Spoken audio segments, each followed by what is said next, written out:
Hi, my name is Nenad, and this is the video presentation for my final project for software integration class.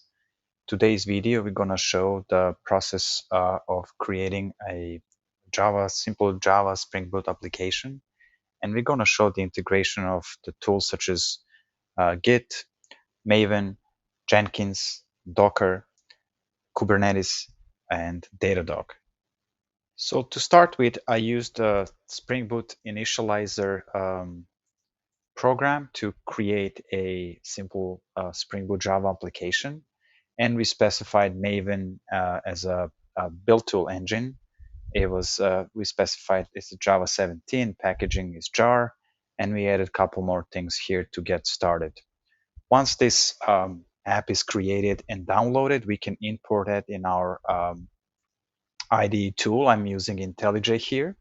And so just to kind of save us some time, I already preload all of the things necessary to start with, and I'll just guide you through the files I have here. Since since the Maven was the build tool we use to create our app, Maven works out of pom.xml, where all the dependencies and everything needed for this app to work is stored.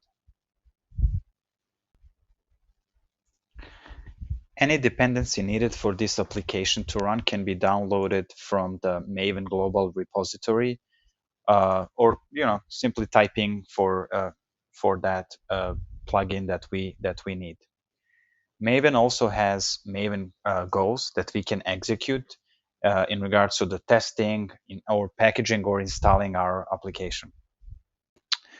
In order to track changes, roll back to the previous versions, or collaborate with others, we use version control systems. And in my case, I'm using Git. Git has an online repository, GitHub, where the copy of the application folder can be found. In order to do that, I already opened a folder or repository under my account, and I synchronized my application directory with this repository. To do that, we can simply go to that repository, as you can see here on command prompt, and we can issue a couple of commands such as git init to make this folder a Git folder. We can merge, do commits, and eventually push those changes to the Git folder. So with IntelliJ here, every time when there is a change in any of the files under that directory will be shown under the Git side here, where we can actually go, oh, I have 3 changes, so I'll just commit and push this. And once I do that, those changes will be synchronized with my online repository. And then from that point, I can use that repository to work further with some other systems.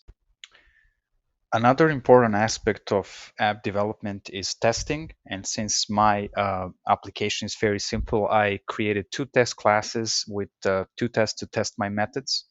And those tests will be executed every time we run a build tool. And if those tests failed, application building will stop. Once we initialized our application and have version control system in place, it's time to move to the next step, and that's in this process, and that's Jenkins. Jenkins is automation servers that helps automate software development processes like configurations, building, testing the software, building images, and so on and so forth. Um, I have Jenkins installed on localhost and running on localhost 8080.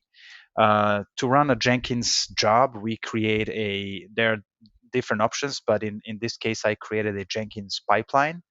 Um, we connected our Git repository where Jenkins is getting code from with that specific pipeline. And in my scenario, I wrote a Jenkins file from where Jenkins can find the configuration parameters to run that specific job. So if we go back to IntelliJ, I have a Jenkins file here in different stages uh, configured. The first one was to build Maven, just to compile the code. And then we have the testing stage where we're going to run our JUnit classes, and we can output that onto Jenkins dashboard.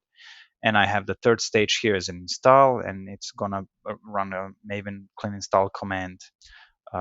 If we go back to Jenkins, I can open that final project job that I have created. And as you can see, I tried running that. This is just one of the tries, but I had different stages configured and executed, as you can see, completely from our Jenkins file. And I have the last stage, which is actually the next step, building Docker image failed. I'm not sure what I'm getting that error. I can show the output here, but I tried many different options. I couldn't figure that out, so I decided to continue from the command prompt. But all the stages completed, even the image is created, but then the system will exit with some error code that I couldn't resolve. And as we said, we're going to continue for our command prompt. We did another Maven clean install and we got a build success. The next step is to build a Docker image. And we have a Docker file inside of our project folder with a couple of arguments. One of the arguments is to expose the 3003 port number so we can access through our app through the web. We also have the files of the project.jar. That's the jar executable file that's in the target folder that Maven created for us. The first command will be to build the Docker image, Docker build, a Docker file, and then we have a Docker image name. At the same time, I have a Docker desktop running with a Docker engine. We can see that um, new image was created.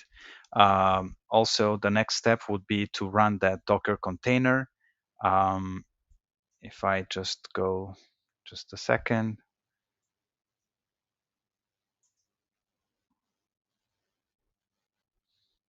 Okay, here we are. So we have a next command, docker run, and we are running that container on the port 3003. That's the container port. That's a local port, and this is the image that we are running, CN4802C final. If I open that Docker desktop, I can see that under containers, we have, apart from the Kubernetes, we have our image running in a container. Uh, as you know, Docker is the tool that is just amazing in building these containers that we can just run anywhere, regardless of the underlying system or the dependencies, because everything is wrapped up in that container, and we can easily create them or even delete them if we don't need them anymore. We can see that our container is successfully deployed and running by going through that port number on localhost. So if I go to my URL here and localhost 3003, this is what we can see. That's our HTML page produced out of our Spring Boot application. So the last step in this phase is to push our Docker image to the online Docker repository called Docker Hub, so that other systems can access it, or we can just share our newly created application or container with the others. To do that, two commands. First one is Docker tag. We're gonna tag the image with our repository name, manage0711 in my case, and then we're gonna push that image to the Docker Hub. This process was successful. If we go to the Docker Hub in my repository there, we can see that there is a image posted. So the next step in our process is to deploy Docker container into Kubernetes cluster. I already installed Kubernetes on my computer, and we can issue a couple of simple commands to get that container in. Kubernetes is the container orchestrator. This is very simple app, but some other apps will have multiple containers that needs monitoring. So in my case, did kube command control to create a deployment by downloading the image from the Docker Hub, and that's the image we posted previously. We also did expose that deployment by creating a new service on port 3003 so that we can access from outside of Kubernetes virtual network. And as you can see, kube control to get deployments, and we can see my two deployments first previously created, but the last one we're looking at is at the top here.